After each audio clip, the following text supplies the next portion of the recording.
Welcome to Saranya சமையல். இன்றைக்கி நம்ம ப்ரெட்டில் பூரி எப்படி செய்கிறதுன்னு பார்க்கலாம். இதுக்கு பார்த்திங்கன்னா நான் ஒரு 3 ஸ்லைஸ் ப்ரெட் எடுத்திருக்கேன். அதை நல்லா மிக்சியில் போட்டு நான் அரைச்சி எடுத்துட்டேன். பாருங்கள், இந்த மாதிரி கொஞ்சம் அரைச்சி எடுத்துக்கிட்டேன்.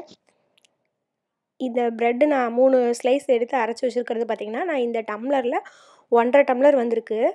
இப்போ நான் அதில் கோதுமை மாவு சேர்க்குறேன். கோதுமை மாவு வந்து அதே டம்ளரில் 2 சேர்க்குறேன்.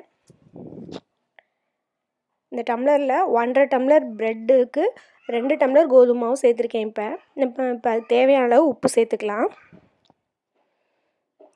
இப்போ அதுக்கு தேவையான அளவு நம்ம உப்பு சேர்த்துக்கிட்டோம்.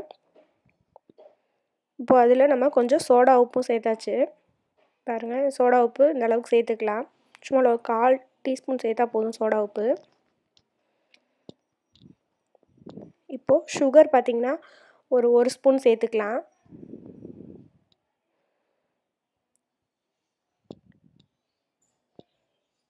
அடுத்து தயிர் ஒரு 2 ஸ்பூன் சேர்த்துக்கலாம். நல்லா புளிக்காத தயிராக இருக்கணும், ஃப்ரெஷ்ஷான தயிராக இருக்கணும். ஒரு 2 ஸ்பூன் சேர்த்துக்கலாம் நம்ம. இப்போ இதெல்லாம் சேர்த்து நம்ம நல்லா பிசைஞ்சுக்கலாம்.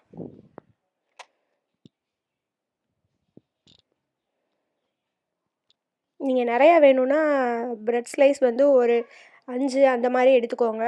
அதுக்கேற்ற மாதிரி கோதுமாவும் 3 டம்ளர் 4 டம்ளர் அந்த மாதிரி நீங்கள் எடுத்துக்கலாம், நிறையா வேணாம். இப்போ இதுக்கு கொஞ்சம் கொஞ்சமாக தண்ணி சேர்த்து நல்லா சாஃப்டாக பிணைஞ்சி வச்சுருங்க.